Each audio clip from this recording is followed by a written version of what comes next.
Versículo 14 ainda, não vos amoldeis. Irmãos, quando a gente fala não vos amoldeis, só existem 2 trechos na palavra de Deus que usam esse termo.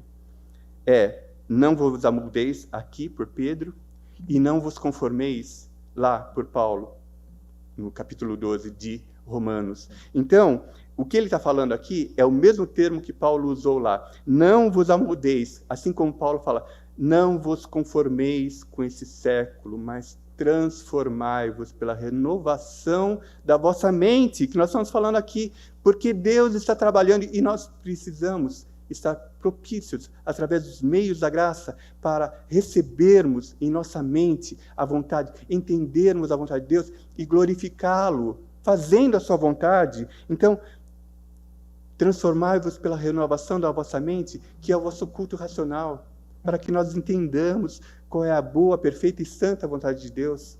É desta renovação que nós estamos falando. Não vos amoldeis às paixões que tinhais anteriormente. Irmãos, nós sabemos, nós tínhamos paixões que tinhais anteriormente. Não vos amoldeis às paixões que tinhais anteriormente, mas elas estão presentes ainda. Nós somos novas criaturas.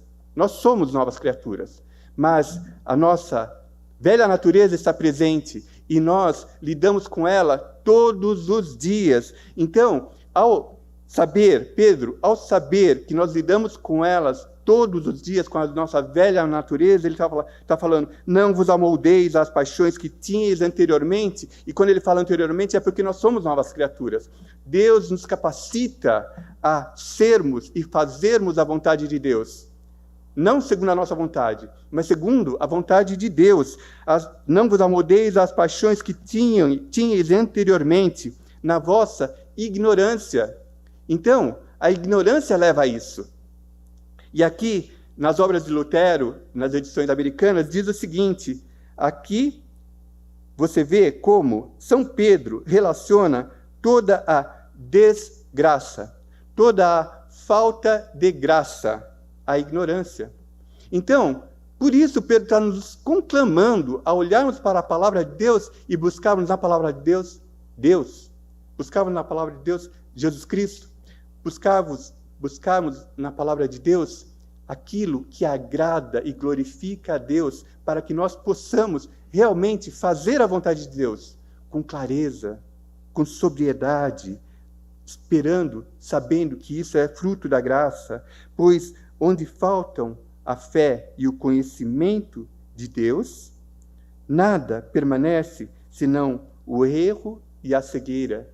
É assim que acontece, de maneira que a pessoa não sabe o que é certo ou errado, mas os filhos de Deus, que buscam entendimento na palavra de Deus, sabem o que é certo e errado. Mais do que isso, Deus nos deu o Espírito Santo, somos templo do Espírito Santo. Então, ao lermos a palavra, buscarmos em oração a presença de Deus para a sua glória, Deus nos revela a sua vontade na sua palavra. E, irmãos, a vontade de Deus não é complicada, não. Não é complicada, irmãos. Às vezes a gente fica falando assim, como que eu posso saber qual é a vontade de Deus para a minha vida? Começa fazendo a vontade de Deus, expressa na palavra de Deus. E aí, em meio às circunstâncias da sua vida, você será alcançado pelo Espírito, pela revelação do Espírito, a tomar decisões que glorifiquem o nome de Deus. Então, obviamente, eu falando assim, parece simples mesmo, e no dia a dia não é tão simples assim, eu sei disso. Mas o princípio é básico.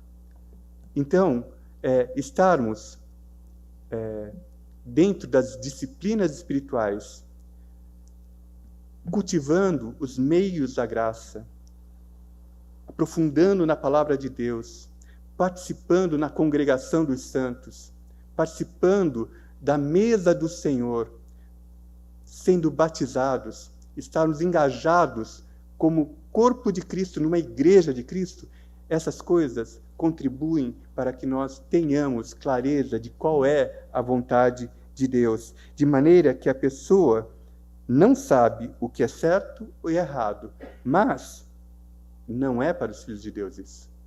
Porque os filhos de Deus, que obedecem a Deus, sabem o que é certo e o que é errado. Tanto pela palavra, quanto pelo Espírito Santo.